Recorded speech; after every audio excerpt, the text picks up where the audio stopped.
Bonjour à toutes et à tous. Je m'appelle Alice Malabreda et je suis chargée de communication de l'étape. Nous sommes ravis de vous accueillir pour ce nouvel aparté. Aujourd'hui, nous accueillons Mathieu Villabeur au sujet de la rhétorique, comment convaincre par l'art oratoire. Pour faire un bref rappel sur l'étape, il s'agit de l'espace de travail des agents publics qui est situé dans le 9e arrondissement de Paris et qui accueille les trois versants de la fonction publique. C'est un espace de coworking qui accueille notamment les agents publics nomades, donc ceux qui, entre deux réunions, souhaitent poser leurs affaires sans avoir à retourner dans le lieu de travail habituel. Les agents publics télétravailleurs qui sont pour le coup assez nombreux depuis, depuis la crise sanitaire. Et enfin, les équipes projets qui, eux, ont besoin d'un espace pour faire avancer leurs projets, comme des projets innovants. Des projets qui ont besoin d'un coup de pouce. Notre espace créatif leur permet d'accélérer leurs projets, d'insuffler un nouvel air. Nous avons une programmation propre à l'étape et c'est dans celle-ci que les apartés s'inscrivent. Aujourd'hui, pour le 31e aparté, nous abordons le sujet de la rhétorique. Nous sommes beaucoup à présenter dans notre quotidien des projets, mais comment réussir à convaincre, comment réussir à argumenter et présenter ces projets, comment structurer la pensée, sa pensée et arriver à communiquer de manière claire, concise et précise. C'est des questions qu'on se pose tous. On accueille aujourd'hui Mathieu Villabeur, spécialiste et formateur en rhétorique. Et grâce à lui, on va pouvoir en savoir un peu plus sur le sujet et mettre en pratique. Donc, merci à lui de nous faire l'honneur aujourd'hui de nous donner ces précieux conseils. Mathieu, maintenant, je vais te laisser la parole et n'hésitez pas si vous avez des questions à les poser. Merci Alice. Alors, vous allez en apprendre plus, mais je veux aussi en apprendre plus. Vous pouvez activer vos caméras. Bien évidemment, vous avez le droit de ne pas le faire. Mais vous imaginez bien que dans un échange entre êtres humains, c'est toujours plus agréable de voir des visages, de voir des sourires, des pleurs, de voir du questionnement, de voir plein de choses. Donc, je vous encourage, je ne vous supplie pas, mais je vous encourage à activer votre caméra. C'est quelque chose qui est de toute façon aussi bien plus satisfaisant pour celui ou celle qui prendra la parole, parce que vous aurez aussi à prendre la parole, pas tous évidemment, mais vous aurez aussi à prendre la parole parce que je vais vous envoyer ensuite en petits groupes, des petits groupes de travaux pour exercer une ou deux techniques que je vais vous transmettre. Alice l'a dit, mon domaine à moi, c'est la rhétorique. La rhétorique, c'est l'art de convaincre et de persuader. Et je sais qu'il y a des gens dans la salle qui sont compétents dans ce domaine. Salutations à eux. Ils peuvent activer leur caméra, ces gens-là en plus, parce qu'ils doivent prendre la parole régulièrement. Donc, l'art de convaincre et de persuader, qu'est-ce que cela veut-il dire? Il y a d'un côté la conviction. C'est l'art de faire réfléchir les gens. Vous savez, lorsque vous allez faire un travail sur l'opinion de l'audience, l'audience, si elle est convaincue, elle sera d'accord avec vous.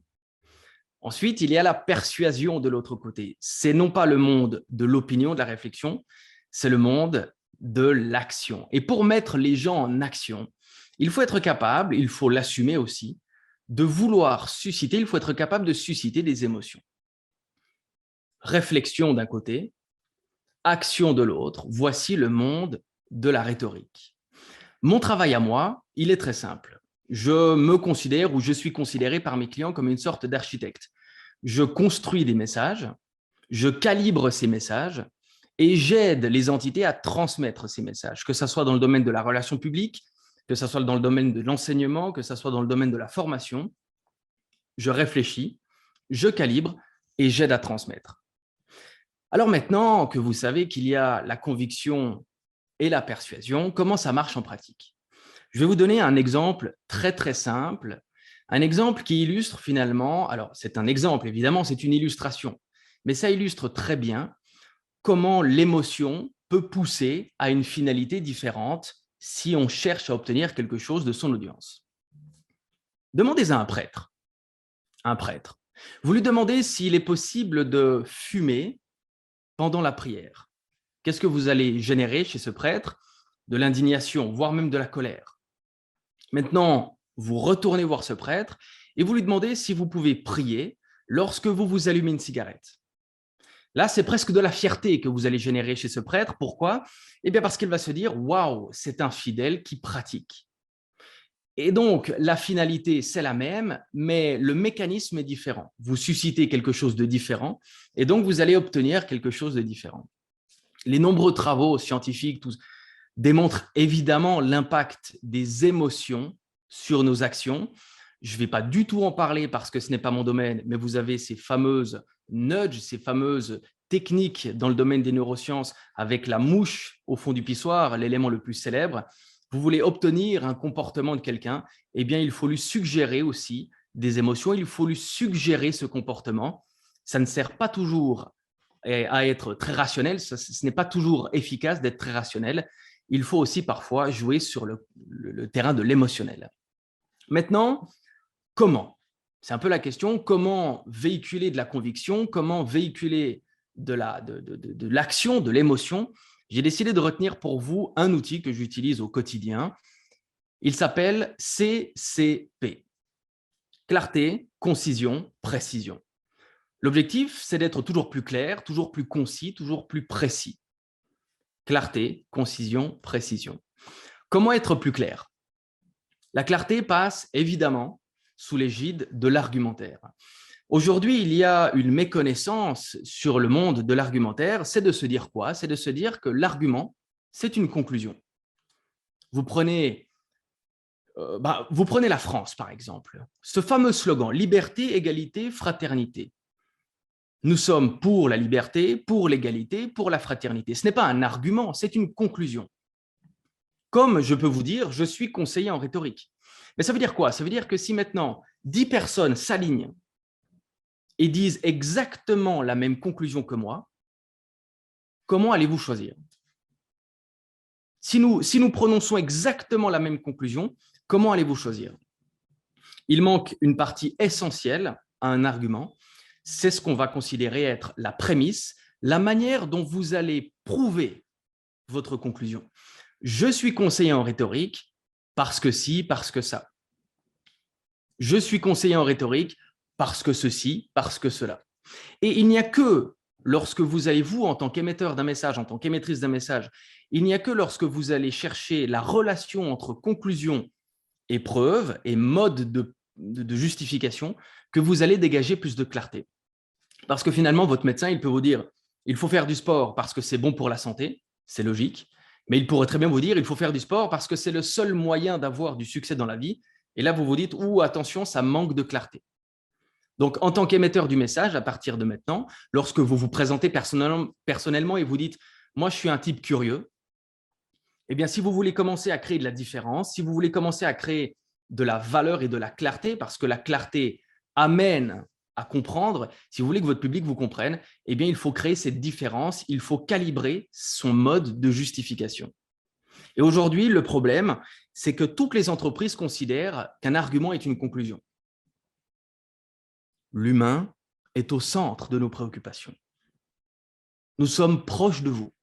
Tout ça, pour moi, ça ne veut rien dire, puisque tant qu'il n'y a pas de modèle de justification, tant qu'on ne peut pas prouver ce qu'on amène, ça ne veut rien dire. En langage plus courant, je considère que c'est du bullshit. Mais ça, je ne devrais pas vous le dire, parce que c'est un vilain mot. Mais en fait, si on se pose la question de comment justifier nos propos, eh bien, on se rend bien compte aussi qu'on va tomber sur le deuxième pôle, la précision. La précision, c'est être capable de dire moins pour dire mieux, d'être plus précis. La précision, c'est avoir le courage de rentrer dans les détails. La précision, c'est être capable de décrire précisément ce que vous voulez décrire. Parce que souvent, les orateurs ont cette fâcheuse tendance à dire cette fameuse phrase « Je crois que le public n'a pas cerné l'enjeu de mon propos » ou « Je crois que le public n'a pas compris là où je souhaitais aller ». C'est très simple, c'est que vous n'avez pas été assez clair. Vous n'avez pas été assez clair et vous n'avez pas été assez précis dans l'identification de vos propos, de votre sujet. Comment travailler la précision? Vous le verrez, vous allez vous amuser un petit peu après. On va plonger dans la rhétorique. Je vais vous parler d'une figure de style qui s'appelle l'hypotypose. L'hypotypose, c'est très simple, c'est de décrire de manière tellement précise que ça en deviendrait vivant. Et donc, pour que ça soit vivant, je vous conseille aussi de vous intéresser à l'éveil des sens. Vous savez, ces fameux 5 sens, lorsque vous touchez une paroi en bois, eh bien, vous pouvez dire « je touche du bois » ou vous pouvez commencer à dire « ce bois légèrement rugueux ». On aurait presque peur de s'enfoncer une écharpe, une échine, etc. Et là, vous travaillez les sens et donc votre public, s'il peut ressentir ce que vous décrivez, eh bien, il peut être beaucoup plus précis dans l'analyse qu'il en fera. Il y a un autre exercice pour la précision, c'est l'exercice du mais encore. L'exercice du mais encore, c'est très simple. Vous prenez un élément, vous par exemple, et vous vous décrivez. Je suis curieux, mais encore. Je suis têtu, mais encore. Et vous faites plusieurs fois ce mais encore, voir jusqu'où vous êtes capable d'aller. Maintenant, si je vous demande de me parler d'un dossier, est-ce que tu as pu imprimer tel ou tel dossier?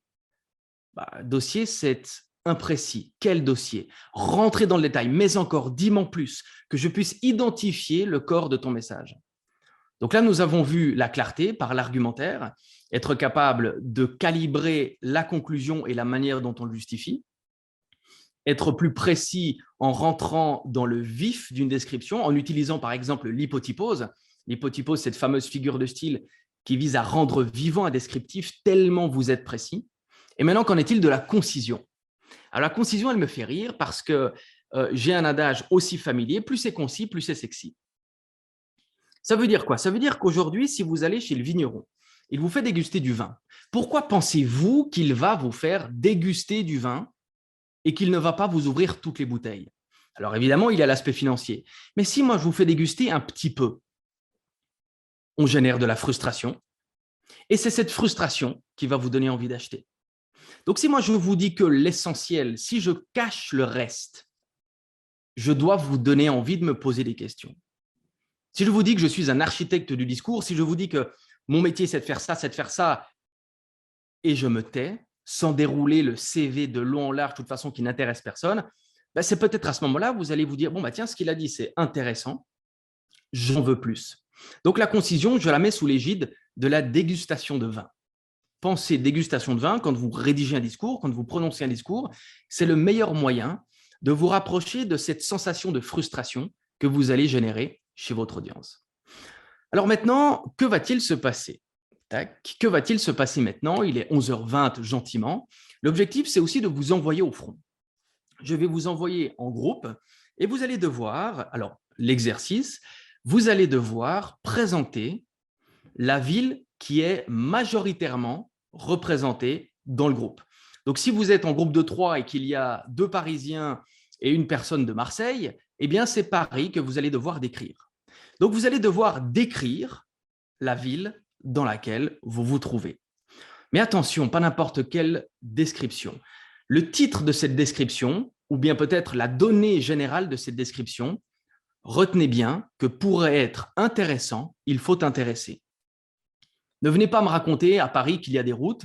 Ne venez pas me raconter à Paris que c'est une ville en France, parce que ça, ce n'est pas intéressant. Moi, j'aimerais des choses intéressantes. Et tout le monde veut des choses intéressantes. Retenez bien que pour intéresser un public, il faut dire des choses intéressantes, que si le public n'est pas intéressé, je ne veux pas faire tomber le couperet tout de suite, mais il y a de fortes chances que vos informations ne soient pas intéressantes. Donc, premièrement, vous retenez cette donnée. Ensuite, vous déclinez le CCP, donc clarté, concision, précision. La clarté, vous allez veiller à justifier les données que vous amenez. Si vous dites que Paris est la plus belle ville du monde, il faut me dire pourquoi. Sinon, je vous réponds que vous avez tort, la plus belle, c'est ici, c'est chez moi.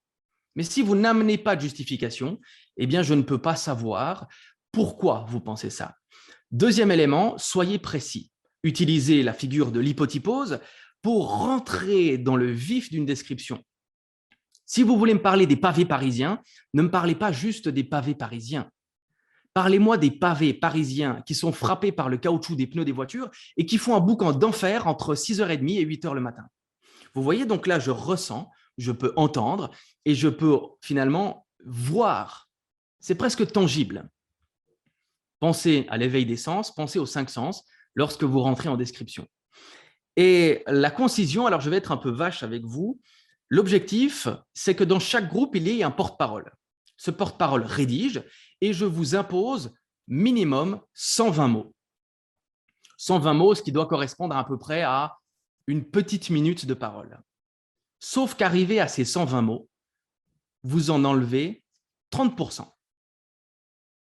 Vous supprimez tout ce qui est à supprimer. Vous supprimez tout ce qui ne soutient pas l'objectif et vous supprimez ce qui va générer chez l'autre une frustration. J'en veux plus. Dis-moi plus sur ta ville, ça m'intéresse. Voilà l'effet que vous allez chercher à obtenir en supprimant entre 20 et 30% de votre texte. Donc, je vous envoie en groupe de 2, 3, 4, je verrai en fonction. Je vous envoie en groupe. Vous faites cette rédaction sur la ville qui… Alors, il y a une question, effectivement, j'imagine, voilà. Dans quel cas chaque ville est… que fait-on dans le cas où chaque ville est également représentée? Eh bien, soit il y a une personne qui fait preuve d'autoritarisme et dit « c'est comme ça et c'est tout », soit vous vous amusez à choisir, par exemple, je ne sais pas, vous prenez la personne la plus âgée, peut choisir la ville, ou la personne la plus jeune peut choisir la ville, ou la personne qui a les cheveux les plus longs. Enfin bref, vous vous amusez un petit peu, mais vous trouvez un terrain d'entente. Donc, je vais vous envoyer en groupe. Alors, diviser en groupe. Donc, on va faire… tac, on va monter ce… Alors, je vais vous envoyer en 4 groupes de 3 à 4 participants. Vous allez pouvoir être dispatché, donc c'est assez autoritaire. Je vais vous dispatcher dans ces groupes. Il y a 7 minutes de travail et à la fin de ces 7 minutes, vous allez avoir un décompte de 30 secondes qui vous permet de finaliser. N'oubliez pas, je veux un porte-parole par groupe parce qu'évidemment, on se réjouit tous de vous entendre. Je vous souhaite bon travail. Vous pouvez sans autre revenir dans la salle principale si vous avez une question et ensuite je vous renverrai. S'il n'y a pas… Alors, est-ce qu'il y a des questions déjà maintenant, tout de suite, là, des questions brûlantes? Ça n'a pas l'air d'être le cas dans le chat non plus. Alors, je vais vous envoyer, moi, en petit groupe et s'il y a quoi que ce soit, vous revenez. À tout à l'heure, chers amis. C'est parti.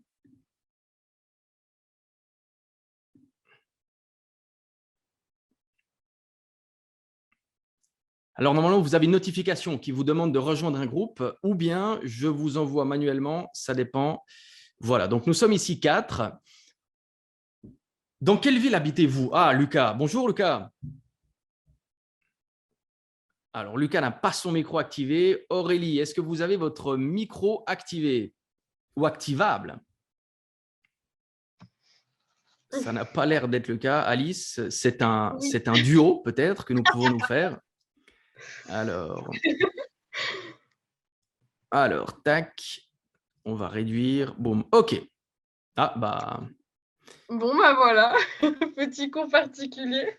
Alors, donc, Alice, quelle ville? Ou bien expérience personnelle, dans l'expérience à l'étranger, ça concernait quelle ville? Grenade, en Espagne. Grenade en Espagne, parfait. Donc, on va travailler sur Grenade en Espagne, ça tombe bien, je n'y suis jamais allé, donc ça me permet, moi, d'avoir aussi un peu envie. Il faut dégager cette envie. Donc, premier élément, c'est de m'amener quelques conclusions sur Grenade. Comment était-elle? Pourquoi? Comment? Qu'est-ce que vous avez aimé? Etc. etc. Grenade, c'est une ville vivante, joyeuse. Alors, je vous laisse noter parce que ce n'est pas moi qui vais prendre la parole. Là, je vous rassure. Vous êtes bien tombé avec moi, mais vous êtes mal tombé avec moi puisqu'il n'y a que vous qui pourrez prendre la parole. Donc, vivante, d'accord. Mais encore. Ouais. Festive, joyeuse. Voilà, festive. On va s'arrêter là. Ça fait déjà pas mal. Donc, vivante, qu'est-ce qui vous donne le droit de dire que la ville de Grenade est une ville vivante? C'est une ville vivante parce que les gens vivent dehors. Les habitants vivent dehors. Ils font de la musique à l'extérieur dans les rues. Ils nous offrent de la musique. Ils nous offrent des danses de flamenco. Ça va être difficile de retenir si vous ne notez pas. Hein. Attention. Je note. Ah, vous notez. Ouh là là. Magnifique, magnifique. Donc, voilà. Donc, on vit dehors, flamenco, voilà. Ils nous offrent du coup ils offrent aux passants de la musique et des danses de flamenco, ce qui nous plonge en fait dans l'univers hispano-arabique. Je ne sais pas si Mhm. on dit ça comme ça en français, mais en espagnol, ça sonne comme ça. Donc, ils nous mettent vraiment dans cet univers-là de l'Espagne qui a été plongée dans le monde arabe, dans leur histoire, en fait. Ils nous imprègnent de leur histoire. Du coup, ça rejoint aussi le côté festif parce que ça apporte de la vie et de la gaieté dans les rues.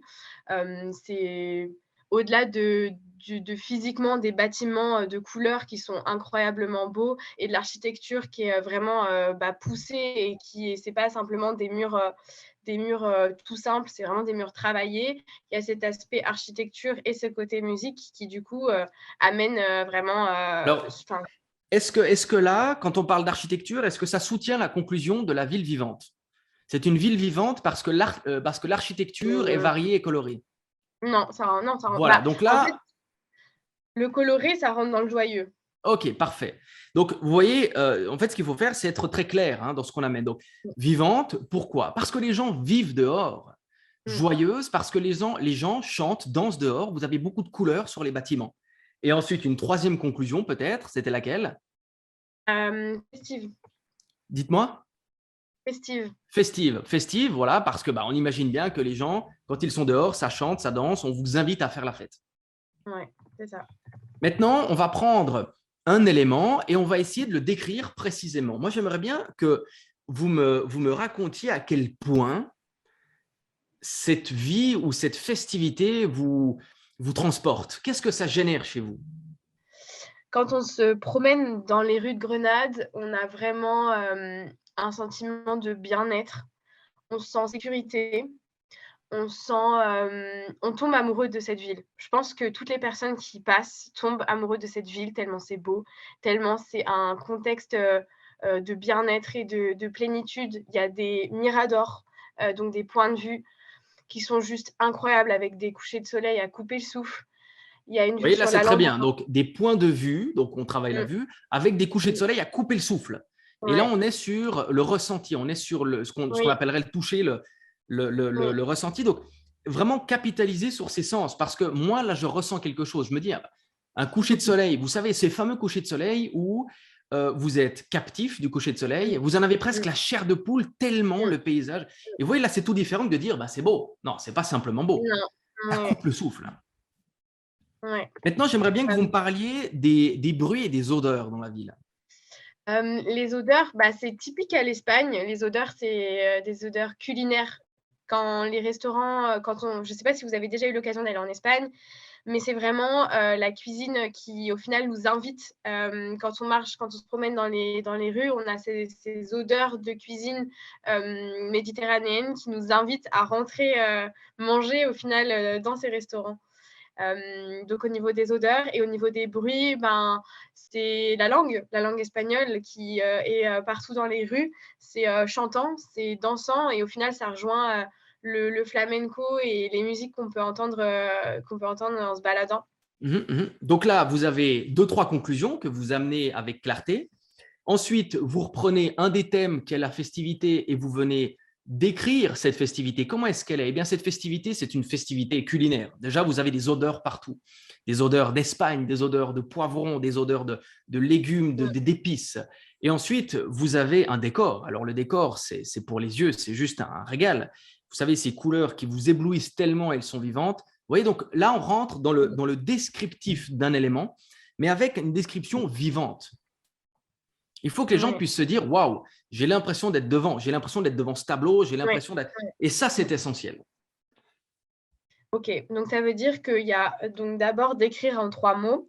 Après, on décrit très brièvement les 3 mots, donc les habitants qui vivent dehors, de la musique, de Ça, flamenco. c'est la justification de vos conclusions. Si vous dites que la ville est vivante, moi, j'aimerais savoir pourquoi. Parce que sinon, moi, je vous dis que le village où vous êtes actuellement, c'est aussi un village vivant. Oui, ok. Parce que c'est un village vivant, il y a de la vie, il y a des oiseaux, il y a des vaches, il y a plein de choses. En quoi c'est pas vivant? Ok, d'accord. Ok. Donc, vous voyez, là, maintenant, vous avez le message aussi. Ouais, c'est ça, j'ai le message aussi. Donc là, on va encore attendre 30 secondes. Et alors, attendez, boum, on va faire ça. Tac. Voilà, 30 secondes ont été lancées. Donc, vous avez les conclusions, vous justifiez vos conclusions, vous rentrez en description. Et maintenant, pour les 30 secondes qui restent, vous allez enlever du texte.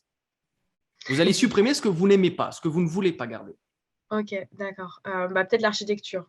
Bah voilà. Bah alors, vous supprimez quelques textes, vous supprimez Après, quelques parties, et on verra comment ça va pouvoir se ok, goupiller. je vais tenter. Ok, d'accord. Rebonjour à toutes et tous. C'est court, je sais. Oui. C'est peut-être même un peu frustrant pour certains, mais c'est l'objectif. C'est l'objectif de vous. C'est une sorte de mise en abîme. Vous voyez, quand on n'a pas le temps, on a envie de prendre plus de temps. Et c'est là où vous auriez peut-être envie d'enrichir le propos, d'enrichir un petit peu la suite. Donc, l'objectif, c'est quoi? Maintenant, vous êtes revenu. Vous avez parlé d'une ville. Nous avons parlé avec Alice de la ville de Grenade, en Espagne. Vous imaginez bien que ça ne vient pas de moi. Hein, c'est pas moi, je n'ai pas vécu et je n'ai pas fréquenté Grenade. Par contre, l'objectif maintenant, c'est peut-être que le porte-parole relise un peu ses notes et se dise, OK, je vais donc présenter une ville, je vais y amener des conclusions. Suis-je capable de justifier ces conclusions? Je vous donne un exemple. Alice m'a dit que Grenade était une ville vivante. Ben, ça tombe bien parce que le village de 80 habitants dans lequel j'y étais ce matin est aussi vivant. Il y a des vaches, des oiseaux, c'est la vie. Alors, pourquoi ma vie à moi est différente de celle d'Alice? Eh bien, Alice est obligée de m'amener du contenu pour que ça soit plus clair.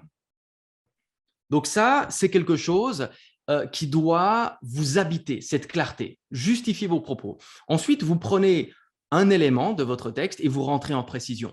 Un autre exemple, Alice, elle m'a parlé de la festivité, du côté festif de la ville de Grenade.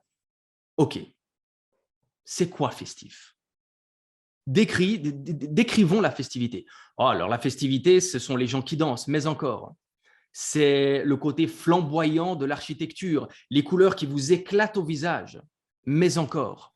La festivité, c'est la musique. La musique, la festivité, c'est aussi les odeurs. C'est un festival d'odeurs, le côté légumes, le côté épices. Et vous voyez, donc, on travaille la description, on rentre en description sur un thème choisi pour faire vivre. Et ça, c'est la technique d'hypotypose, donc la figure de style de l'hypotypose. Et dernier élément, eh bien, c'est de virer 20 mots environ de votre texte pour créer un sentiment de frustration chez l'autre. Alors, Alice va commencer. Elle a eu la chance et la malchance d'être avec moi. C'est que mon côté autoritaire ressort et j'ai demandé à Alice de commencer. Et ensuite, c'est le groupe qui a choisi la ville la plus au nord qui va se lancer. Donc, laissez-moi vous parler de Grenade, cette ville en Espagne. Donc, comme l'a dit Mathieu, c'est une ville qui, pour moi, est une ville vivante. Tout d'abord parce que les habitants nous offrent de la musique et de la danse dans les rues. Voilà, le flamenco est une danse qui est musicalement très, très, très expressive, j'ai envie de dire. C'est pas forcément le bon mot, mais elle nous emporte et les claquements sur le sol nous emportent et on entend ça dans les rues.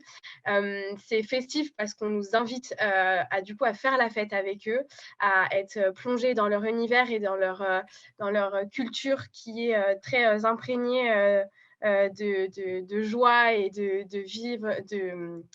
vivacité. Culinairement parlant, on a des odeurs dans les rues. Quand on se promène, on est imprégné de ces odeurs de cuisine méditerranéenne, de poivrons, d'olives, de pommes de terre pour les tortillas.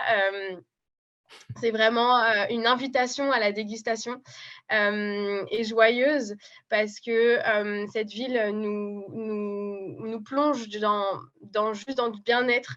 On a des points de vue magnifiques avec des couchers de soleil à couper souffle qui nous donnent la chair de poule et ça tous les jours, tous les soirs quand il fait beau. On a la chance j'avais la chance du coup de voir ça au quotidien et c'est vraiment les 3 mots que je retiendrai de Grenade qui, je pense, on tombe amoureux de cette ville. C'est vraiment, pour certains, un coup de foudre. Donc voilà. Merci beaucoup. Merci. Vous voyez donc, vous avez, à partir d'aujourd'hui, vous avez 2 choix qui s'offrent à vous. Le premier, c'est de décrire comme avant, comme vous avez toujours fait. Ou le deuxième, c'est de décrire plus précisément, c'est d'amener valeur, une réelle valeur, et de proposer un ressenti à celui ou celle qui vous écoute. Qui a décrit une ville plus au nord que Paris? Ah, Paris. Fred? Non, non, non, que Paris, Paris, pardon. Ah, J'étais Paris, peut-être sur Paris. le Rhône. Est-ce qu'il y a une ville plus au nord que Paris? Alors, il y a des gens que je ne vois pas, donc je ne peux pas. Est-ce qu'il y a une ville plus au sud que Marseille? Ça n'a pas l'air d'être le cas. Alors, j'aimerais que le groupe qui traite Paris commence. Et comment on va choisir ce groupe? Le groupe qui contient la personne la plus jeune. Donc, ça, c'est assez simple. Vous le savez. Si vous avez entre, je dirais, 30, 25, 30, c'est peut-être vous. Alors, qui est jeune parmi vous, parmi nous? Alors, moi, je ne veux pas savoir qui n'est pas jeune. Ah, Je pense que Amel. c'est moi. Bonjour, Amel. Amel, Bonjour. vous avez traité quelle ville? Alors, Paris également. Paris. Est-ce que vous avez un porte-parole, une porte-parole, ou est-ce que vous souhaitez vous lancer? C'est moi. Magnifique. Nous vous écoutons, Amel. Alors, je vais vous parler de Paris. Paris est un mouvement et je vais vous décrire la danse de cette ville sous la pluie. Ça commence par quelques gouttes et les gens lèvent la tête. Certains dégainent le parapluie tandis que d'autres accélèrent le pas. Dans ce mouvement frénétique, alors que les gouttes commencent à frapper le sol et que l'odeur du bitume mouillé monte à mon nez, j'observe ces passants, essayant de s'extraire de cette situation dans l'esquive des flaques d'eau et des autres passants également. C'est Paris et c'est un peu l'état que nous connaissons le mieux. Un peu de fraîcheur, beaucoup de fraîcheur, et parfois, après la pluie, peut-être le beau temps et les rayons de soleil qui viennent réchauffer nos visages. Merci Voilà, c'est beaucoup. tout. Merci beaucoup, Amel. Donc là, on est vraiment sur de la description. Alors, j'anticipe la réaction de certains. Mon Dieu, comment puis-je faire cela au travail? Ce n'est pas du tout adapté au monde du travail de parler comme ça. Eh bien, non, vous avez tort. Non, vous avez tort parce que, bien évidemment, vous ne savez pas que c'est adapté parce que je pense que vous n'avez jamais essayé. Je ne dis pas qu'il faut jouer à Molière, je ne dis pas qu'il faut faire du théâtre, je dis simplement qu'il faut favoriser l'échange en offrant des émotions et en étant plus précis, parce que la description de Paris, ça peut très bien être la description d'un projet, d'une idée. Et pour éviter que les gens terminent leur phrase en disant « Écoute, tu viens de parler, mais je n'arrive pas tellement à cerner ce que tu dis, je ne t'ai pas très bien compris », pour ne plus revivre cela, soyez plus précises et soyez plus précis. Un autre pari volontiers. Alors, je ne suis pas du tout sectaire. J'attaque les plus jeunes. Je me sens libre d'attaquer les plus vieux aussi, sachez-le. Donc, j'aimerais aussi que la personne la plus âgée ou les personnes les plus âgées prennent la parole. Et là, que toutes celles et ceux qui m'ont dit « c'est pas moi le plus jeune », j'espère vous entendre. Mathieu, moi je veux bien tenter. Magnifique Magali, merci beaucoup. Je ne sais pas si je suis la plus vieille, mais on a traité avec Patricia de Paris aussi, donc je veux bien me lancer. Superbe, superbe. Allez-y. Super. Eh bien, bienvenue à Paris. Et Paris, c'est la ville des théâtres. C'est évidemment une ville connue pour sa grande culture. Pour les théâtres, on en a 80 des théâtres publics et privés. Je pourrais prendre le temps de tous vous les décrire, mais on a envisagé avec Patricia de vous faire rentrer dans l'un de nos théâtres parisiens. Alors, on va vous demander d'ouvrir les portes battantes du théâtre et de venir vous impatienter avec nous dans la file d'attente. Et hop, vous voyez sur votre gauche, nous avons l'ouvreuse qui vient de nous conduire dans la salle magnifique, plongée dans une bonne pénombre. On s'installe sur notre petit strapontin qui grince un peu, et oui, c'est un vieux théâtre. On s'y installe et en attendant, on est en train de sentir cette odeur de moquette un peu vieillie. Elle est vieille, oui, mais en même temps, elle a tellement vécu de grandes émotions. Et là, attention, porte battante, cœur battant, notre rideau en velours rouge s'ouvre et le spectacle commence. Venez à Paris découvrir nos beaux théâtres et on va vous préciser tout de suite ce qu'on peut retrouver sur l'ensemble de nos théâtres publics et privés parisiens. Merci beaucoup, Magali. Merci beaucoup. Vous voyez là encore beaucoup de détails qui permettent de ne pas avoir de doute possible. Nous ne sommes pas dans une salle de cinéma flambant neuve. On identifie clairement, on ressent clairement, on visualise clairement. Et c'est ça la précision, c'est ça la clarté. C'est d'être capable d'amener l'audience là où vous voulez aller. Quand bien même vous avez peur de tomber dans la manipulation, parce que évidemment, l'un des grands reproches qu'on fait à mon métier, c'est oui, mais vous n'avez que pour la manipulation, vous voulez obtenir des choses du public, de l'audience. C'est la remarque qu'on me fait souvent. La manipulation, moi je vous ai parlé de la persuasion. La persuasion, c'est d'avoir un impact sur l'action, donc au travers des émotions. La manipulation, c'est quoi? Eh bien, c'est de la persuasion à laquelle vous ôtez toute capacité de réflexion. Lorsque moi, je manipule quelqu'un, je vais utiliser une vérité qui n'est pas la réelle vérité. Je vais modifier les perceptions de l'autre. Et pire encore, je n'aurai que des intentions viles, que des intentions malveillantes. La manipulation, ce sont des intentions malveillantes. La persuasion, ce sont des intentions bienveillantes. Lorsqu'une entreprise veut vous vendre un produit, c'est qu'elle considère qu'il peut vous être utile. Alors évidemment, il y a à boire et à manger absolument partout. Mais ce n'est pas parce que EasyJet vous propose demain une action disponible uniquement 12 heures qu'elle vous manipule. Ce n'est pas parce qu'elle essaye de générer un sentiment de rareté chez vous qu'elle vous manipule, absolument pas. C'est juste qu'elle vous stimule. Elle essaye d'aller chercher, d'aller activer chez vous quelque chose sur un principe connu, vieux comme le monde, ce qui est rare est cher. Pourtant, ce n'est pas vrai. Ce qui est rare n'est pas forcément cher. Un cheval à une patte, c'est rare. Un cheval à une patte n'est pas cher. Mais pourtant, elle stimule chez vous quelque chose qui doit vous donner envie. C'est de la persuasion, ce n'est pas de la manipulation. Maintenant que la manipulation est mise hors de cause, on l'a supprimée, j'aimerais qu'un dernier groupe se présente la ville. Si c'est Paris, c'est Paris. J'aimerais qu'un dernier groupe prenne la parole. Et là, on peut, qu'est-ce qu'on peut imaginer comme critère de sélection? La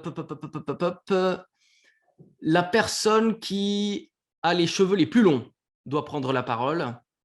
Alors là, je sais qu'il y a plusieurs femmes dans l'assemblée. Alors, est-ce que quelqu'un souhaiterait se lancer? Niveau capillaire, on prend les cheveux les plus longs et on y va. Ah, je vois qu'il y a des gens qui bougent. Bonjour, bonjour.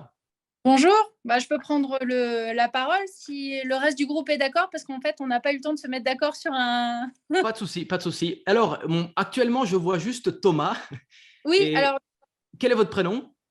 C'est Carole, désolée. Carole, enchantée. Bonjour. Oui, en fait, on a voulu décrire aussi Paris avec le groupe et comme on vient de le voir, en fait, on s'aperçoit qu'on peut dire beaucoup de choses sur Paris. Il y a énormément de qualificatifs.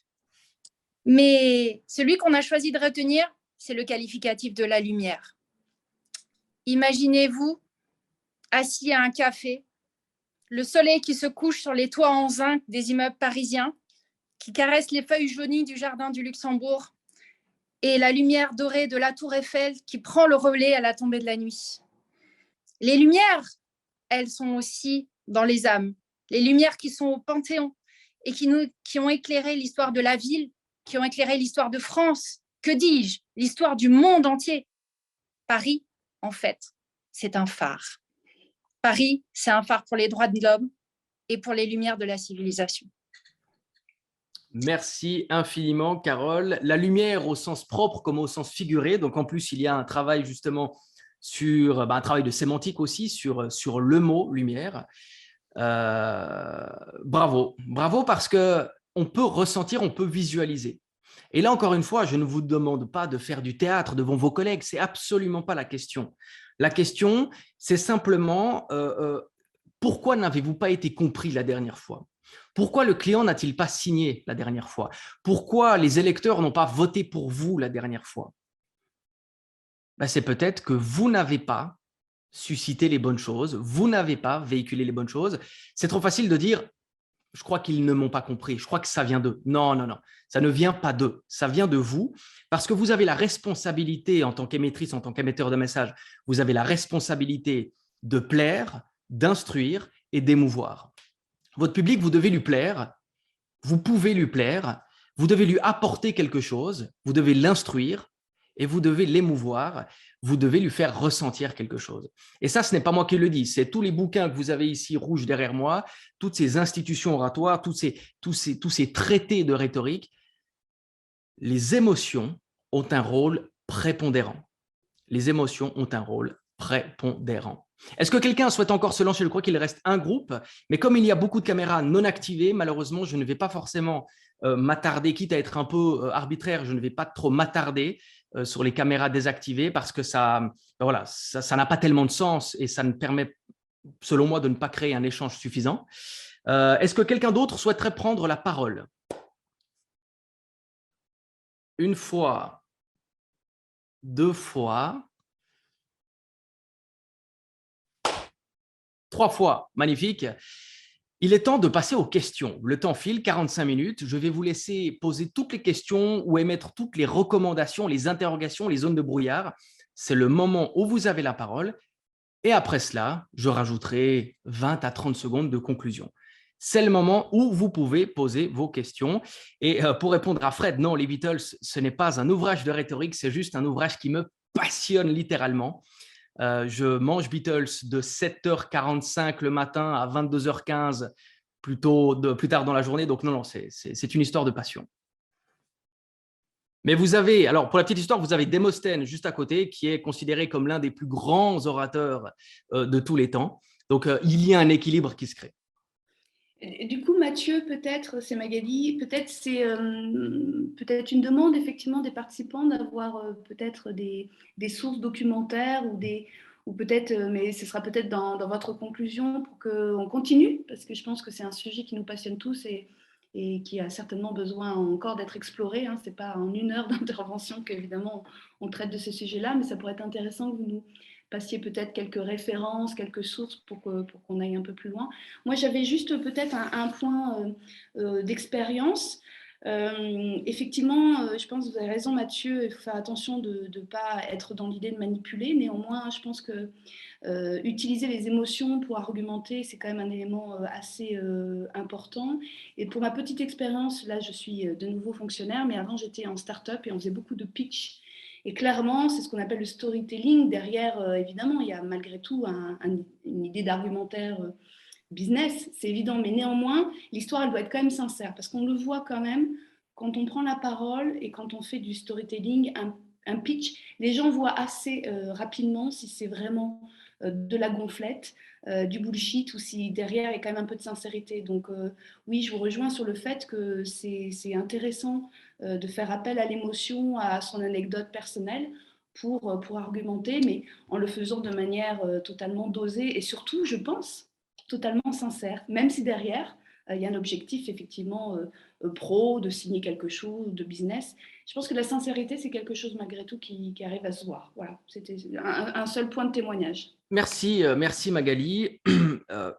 Vous devez commencer à arrêter de dire ce que vous voulez dire, vous devez dire ce que le public souhaite entendre. Alors, dit comme ça, c'est très démago, évidemment. Mais quelles sont vos intentions derrière ce que vous transmettez? Évidemment, un chef d'entreprise, une chef d'entreprise qui va vers un employé, qui félicite l'employé, l'employé apprécie ce genre de choses. Alors, pourquoi vous félicitez?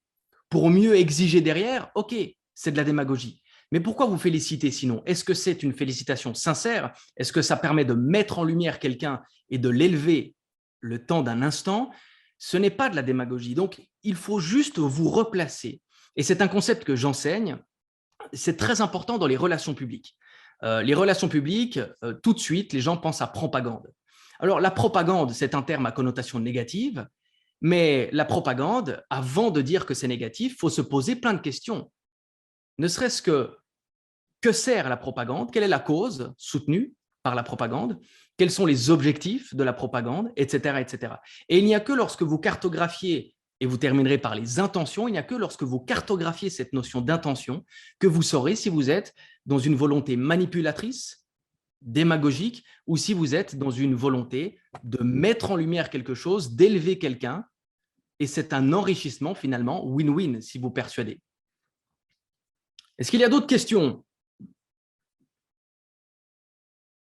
d'autres… Ah oui, pour répondre sur les ouvrages rhétoriques. Donc, il y a deux types d'ouvrages en rhétorique. Il y a ceux qui vous permettront de dormir plus tôt le soir parce qu'ils ont l'effet d'un somnifère. Et il y a ceux qui vous enrichissent, mais qui vous enrichissent en superficie. Donc, il y a quelques ouvrages de référence. Vous prenez par exemple de l'auteur Dale Carnegie. Je crois que c'est Dale Carnegie. Je sais plus son prénom, mais c'est Carnegie. Il a écrit un ouvrage justement sur l'art de bien s'exprimer. Vous avez évidemment les grands auteurs antiques. Vous avez Aristote qui a écrit la rhétorique, mais là encore, c'est un pavé d'une puissance qui peut être complètement anesthésiante. Par contre, c'est bourré de techniques et ça pourrait être presque un ouvrage psychologique du XXIe siècle, tellement ce dont il parlait fait écho aujourd'hui. Vous avez des ouvrages, alors vous pouvez vous intéresser par exemple à des ouvrages de communication publique, donc des ouvrages de communication politique, parce que la communication politique et l'envers du décor des communications politiques, eh bien, c'est la compréhension de l'autre. Parce que la rhétorique, c'est convaincre et persuader quelqu'un. Et donc, la rhétorique pousse à comprendre l'autre, pousse à s'interroger aux sciences comportementales. Et donc, ces ouvrages de politique, de communication politique permettent de le faire. Vous avez des ouvrages, vous avez un ouvrage dont j'ai dû faire la présentation tout récemment qui s'appelle Propaganda de M. Bernays. Et là, vous avez un ouvrage qui traite, c'est l'ouvrage pilier en matière de relations publiques. Et vous allez comprendre beaucoup de choses. Qu'est-ce qu'il faut faire pour parler justement à un grand public, comment s'y prendre. Par contre, voilà, je n'ai pas tellement de références dans le domaine du théâtre ou dans le domaine, parce que c'est un domaine qui m'intéresse moins et je ne suis pas spécialiste dans ce domaine-là, dans le côté apparence du discours. Moi, ce qui me passionne, c'est l'architecture d'un discours, la manière dont il est construit pour produire les meilleurs effets. Donc voilà, les orateurs antiques, Dale Carnegie, vous avez… Excusez juste, voilà, je ne sais pas si vous avez entendu l'ambulance. Il y a un autre… Ah oui, Bertrand Perrier, La parole est un sport de combat. Donc ça, c'est un ouvrage que moi, je peux vous recommander parce que je l'ai lu et je trouve qu'il fait référence à une parole qui est bien travaillée. Qu'est-ce que je peux vous… Sinon, Cicéron, Quintilien, mais là encore, on retombe dans la dimension un peu anesthésiante. Je vois que dans le chat, nous avons Nadège qui pose une question. Y a-t-il des petits exercices pour enrichir son vocabulaire? Oui, il y en a plein. Je vais vous en proposer un. C'est le champ lexical. Le champ lexical, vous prenez un exercice, enfin, c'est un exercice, vous prenez un terme, soleil, et vous venez calibrer tous les mots connectés au soleil. Ce ne sont pas des synonymes, ce sont les mots connectés au soleil. Donc, si vous voulez parler du soleil et vous voulez enrichir votre vocabulaire, eh bien, vous faites cet exercice. De soleil, vous allez trouver apéritif, sable, chaleur, famille, feu, température, saison, etc., etc., etc. Donc, vous allez cartographier le vocabulaire autour du terme en question. Je vous donne un exemple. Si je vous dis « j'aime marcher à New York », c'est une phrase qui n'a absolument aucune valeur. Par contre, si je fais le champ lexical du verbe « marcher » et si je fais le champ lexical du nom New York, eh bien, d'une phrase « j'aime marcher à New York », je peux arriver, par exemple, à « j'aime flâner dans cette fourmilière faite d'acier ». Et là, vous allez véhiculer beaucoup plus de choses, vous allez véhiculer des images, vous allez véhiculer des sensations et vous allez surtout varier votre vocabulaire. Donc, c'est un exercice parmi tant d'autres, Nadège. Je ne vais pas aller plus loin pour éviter de tomber dans le cours de rhétorique. Merci. Autre question? Allez-y, profitez, il n'y a pas de mauvaises questions, il n'y a que des apprentissages, comme on dit. Pas d'autres questions? Oui, non, oui, non.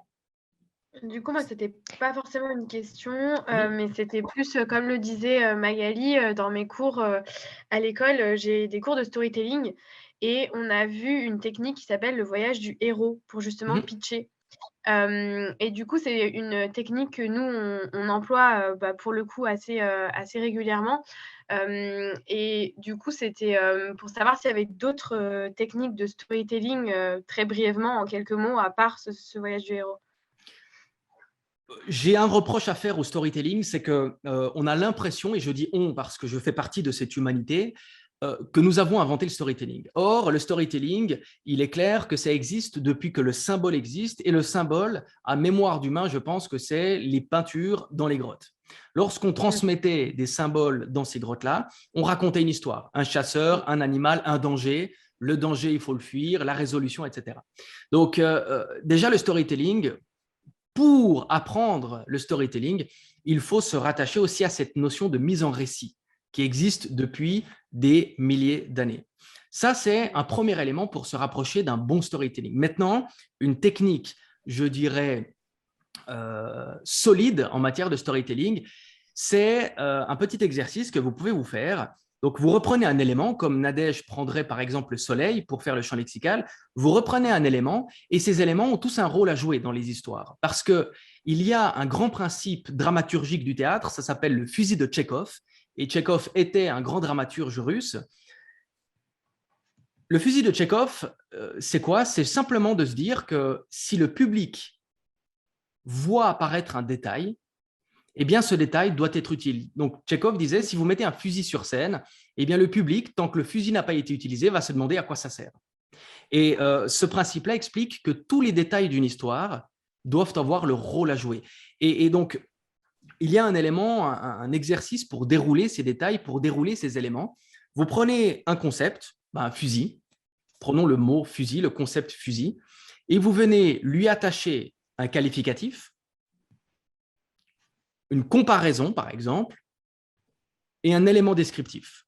Donc, d'un simple fusil, vous allez parler d'un fusil dur comme de la pierre, aussi froid que la mort. Donc, c'est un qualificatif. Vous utilisez l'image, la comparaison, j'ai anticipé, froid comme la mort. Et ensuite, vous rajoutez un élément descriptif du type dont les vernures ou dont le bois est presque en putréfaction tellement il est vieux. Et donc là, d'un fusil, vous rentrez en description justement grâce à un qualificatif, une image et un élément descriptif, et ça permet de justifier la présence ou de donner vie à un élément sur le plan scénographique. Donc, c'est un outil, Alice, pour utiliser, pour améliorer son storytelling. Ok, merci. Et du coup, pour vous… Ouais. Oui, je vois dans les commentaires, alors il y a Fred, le livre de Mathieu Wildaber en rhétorique est-il prévu? Alors, je ne veux pas vous spoiler, mais je suis en train de rédiger un petit ouvrage sur, en fait, c'est un manuel de bonne réputation. Comment se construire une réputation par le discours. Donc, je suis en train de le rédiger. Il y a beaucoup de choses à faire, donc je ne sais pas si ça viendra en 2022 ou 2023, mais j'ai écrit déjà 16 pages, donc c'est déjà énorme. Mais j'ai écrit 16 pages sur la construction d'une bonne réputation par le discours. Merci. Il y a Amel qui nous dit Schopenhauer a aussi écrit oui, la rhétorique, l'art d'avoir toujours raison. Oui, alors Amel, petite précision, on n'est pas purement dans le domaine de la rhétorique avec Schopenhauer, on va plutôt être dans le domaine de la dialectique, voire même de la dialectique héristique. Ça veut dire que c'est l'art du dialogue à controverse, sujet à controverse. Parce qu'il faut vous dire que Schopenhauer a une vie assez triste. Franchement, lire sur Schopenhauer, c'est aussi parfois vouloir s'ouvrir un verre de vin tout seul en se disant « mais quelle misère ce monde », etc. Et Schopenhauer, je ne sais pas si c'est dans cet élan de négativité, de négativisme, il a écrit sur l'art d'avoir toujours raison parce que lui voulait avoir emprise sur ses contradicteurs. Et finalement, c'est peu importe la vérité, l'important, c'est d'avoir raison. Je vais vous donner un exemple. Qui veut faire un petit exercice en direct avec moi? Prenons Fred. Fred, est-ce que vous aimez, qu'est-ce que vous aimez manger dans la vie? J'aime manger plein de choses. Ok. Est-ce que ça veut dire que vous aimez de temps en temps manger, je ne sais pas, une belle côte de bœuf, allez, le truc très festif, une belle côte de bœuf avec un bon verre de vin rouge? Parfait.